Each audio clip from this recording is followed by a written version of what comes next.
Olá, eu sou Ítalo Cardoso, seja muito bem-vindo à nossa sala de visitas. Hoje eu trago aqui uma figura para mim muito especial, a doutora Maria Clementina de Souza.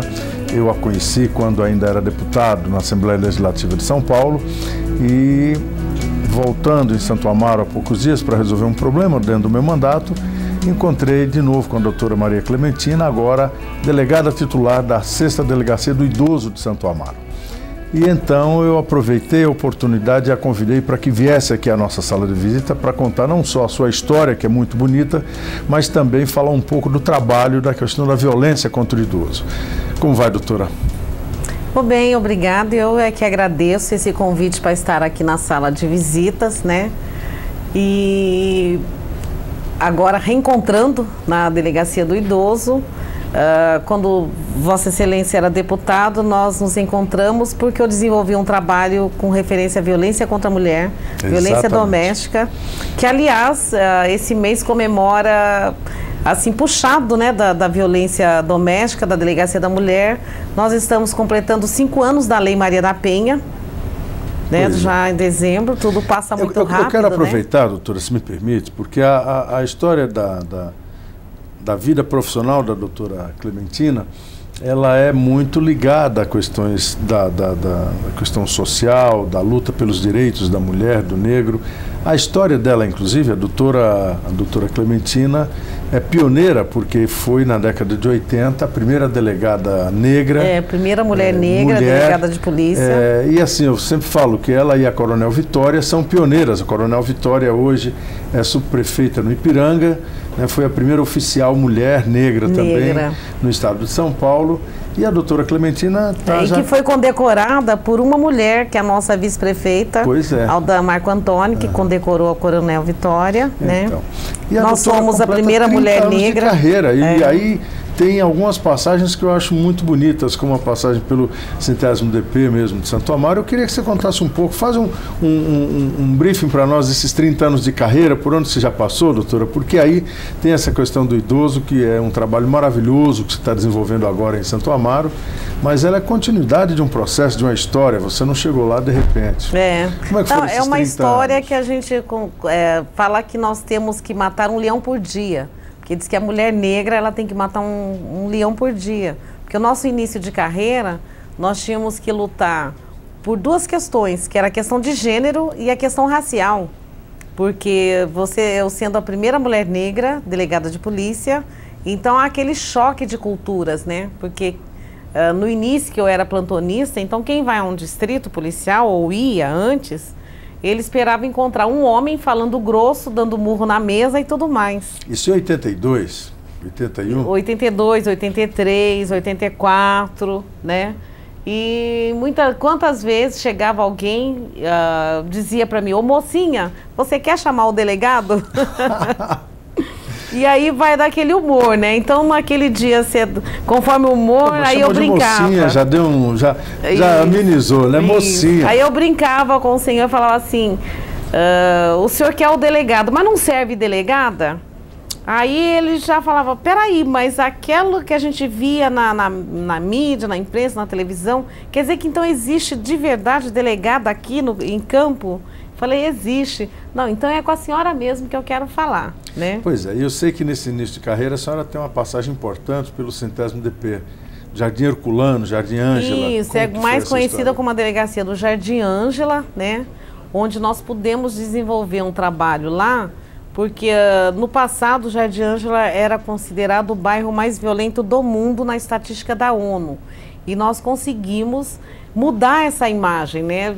Diminuir o índice de homicídios, desenvolver um trabalho social lá com toda a comunidade, com as igrejas, né? Com as entidades Padre Jaime de bairro. Teve um papel importante. Padre Jaime, lá da Igreja Santos Mártires, teve um papel importantíssimo dentro desse nosso trabalho, porque, como ele costumava dizer, ele já não aguentava mais rezar a missa e encomendar corpos. Tinha que fazer mais alguma coisa, né?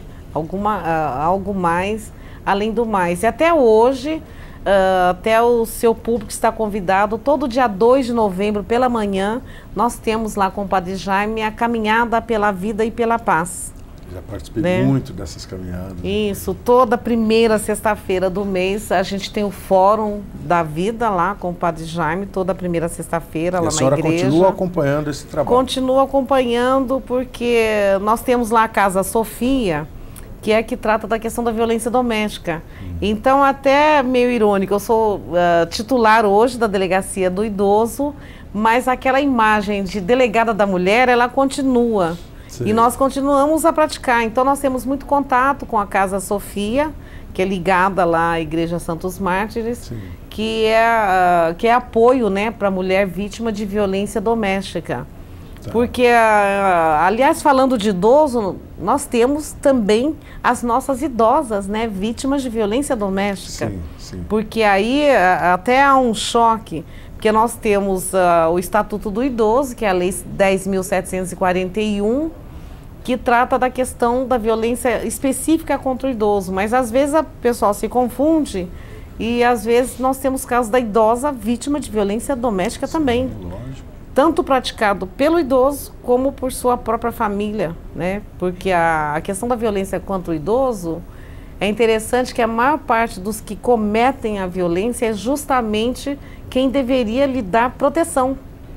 Pois é, eu reencontrei a doutora, como eu falei, lá na delegacia, na 6ª Delegacia do Idoso em Santo Amaro, lá no 11º DP, e fui tratar de um assunto de um idoso que foi agredido por um sobrinho e ele foi até a delegacia.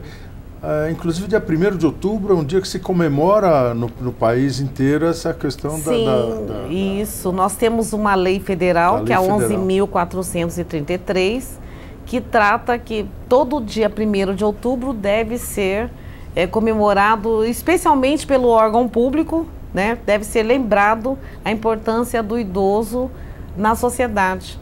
E eu aproveito um parêntese aqui, vereador, para dizer que o 1º de outubro também é dia do vereador. É dia do vereador. É comemorado o dia do vereador. Aproveito em nome do vereador para cumprimentar todos os nossos vereadores, especialmente de São Paulo, né? Que 1º de outubro, parabéns, né? É o dia de vocês que eu creio que é um trabalho difícil, né? Mas o vereador, eu diria que está muito mais amparado do que o idoso. Eu queria que você falasse, como é que é esse trabalho hoje, doutora? A senhora acaba de dizer o seguinte, que exatamente quem deveria proteger mais é quem mais agride, é quem mais violenta os direitos dos idosos, não é isso? Sim. E essa violência se dá no âmbito doméstico também, não é isso? Eu queria que a senhora desse uma característica. No âmbito doméstico, eu costumo fazer a comparação que a violência contra o idoso ela é muito mais grave, inclusive, que a violência contra a mulher. Porque a mulher, ela tem a delegacia da mulher, ela tem a opção de separar do seu agressor, a criança envolvida tem a escola, tem o conselho tutelar. E a violência contra o idoso, ela acontece geralmente entre 4 paredes.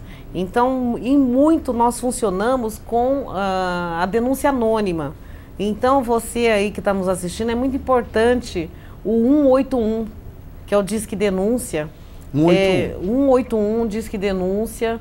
Nós recebemos também muita denúncia vindo de Brasília, do Ministério dos Direitos Humanos de Brasília, que são vizinhos que veem como a família trata o seu idoso, porque muitas vezes ele fica reduzido naquelas 4 paredes por ameaça.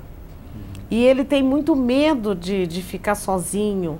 Então, nós ainda temos que procurar mecanismos para desenvolvermos políticas públicas mais amplas voltadas para o idoso, porque muitas vezes a família vira e fala, bom, eu não ponho a mão na aposentadoria dele, eu não pego o dinheiro dele. Pois é, esse é um aspecto que eu ia te perguntar. Mas dá uma continha para ele pagar, de luz, uma conta de água. Quando vê, ele já está pagando o supermercado. É outro tipo de violência, né, doutora? É outro tipo de violência, né? Que é uma violência moral. Enquanto ele tem aquele cartãozinho, ele não é jogado no asilo, ele não é jogado para fora de casa. Não é. E muitas vezes, às vezes nós recebemos idoso que para ele é até melhor ficar numa casa dessa de repouso de asilo, que ali ele vai ter assistência, vai tomar a medicação dele com hora certa, a questão da higiene, e muitas vezes a família só quer sugá-lo, né? Ela quer o dinheiro dele para a sobrevivência, para a subsistência dela,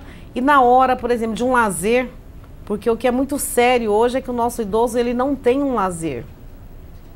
E isso é importantíssimo, porque nós vemos, por exemplo, o jovem Europa, Estados Unidos, ele trabalha, ele enriquece e envelhece. E nós aqui estamos envelhecendo pobres.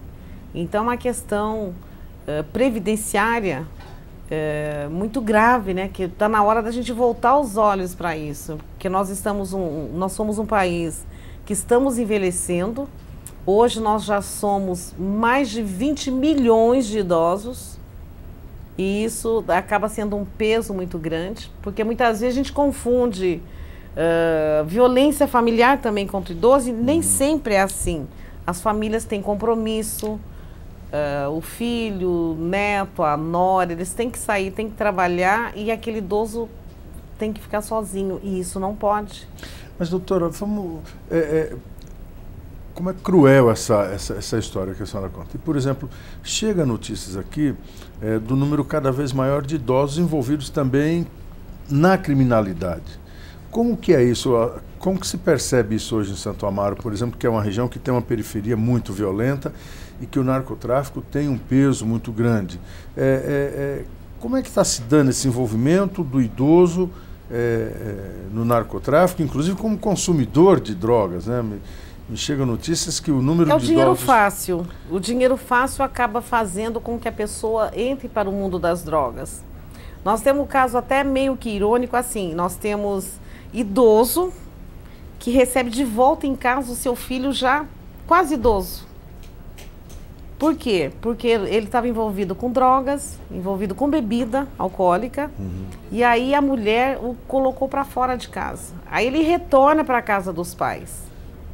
Então esse grande problema é esse quase idoso que retorna, porque às vezes o idoso com seus 80 anos, ele vive bem.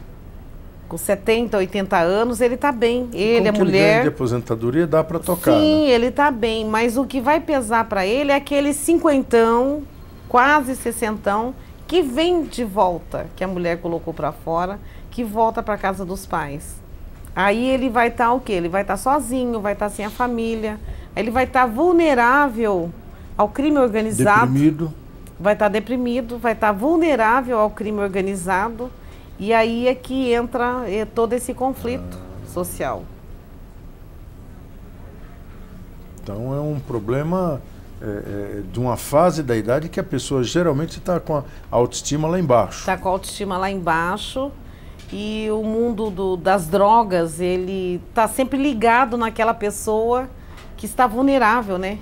Então... Tá. E doutora, a senhora, o Estado hoje oferece algum tipo de alternativa para essas pessoas nessa faixa de idade? Porque nós sabemos que quando o idoso consegue chegar até o distrito policial, ele teve que romper barreiras enormes, inclusive essa que a senhora fala de família.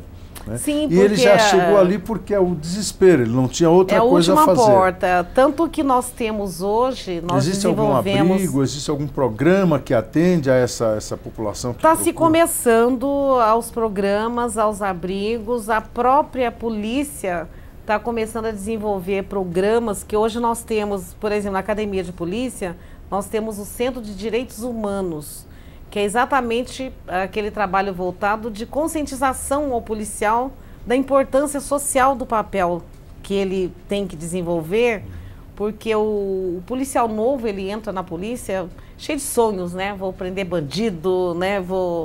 Cheio de atitudes. E na realidade, o papel social da polícia, ele não deixa de ser importante. Exatamente. Aliás, é a porta onde a pessoa encontra 24 horas aberta para ir procurar da sociedade. E o policial tem que ter conhecimento para poder encaminhar os casos, né? Para poder encaminhar esses casos. Mas ainda estamos carentes. Por quê? Nós encontramos muitas casas, muitos abrigos, casas de repouso, e custa muito caro a estadia. E a maioria dos nossos idosos vive basicamente de salário mínimo. Tá. E aí não dá para cobrir, então tem que ter um acordo familiar, um amparo, onde a família se cotiza para complementar a mensalidade. Um outro lado também, que é a experiência que nós vimos acontecer na delegacia, é quando o idoso, ou especialmente a idosa, porque nós temos um número maior de mulheres viúvas.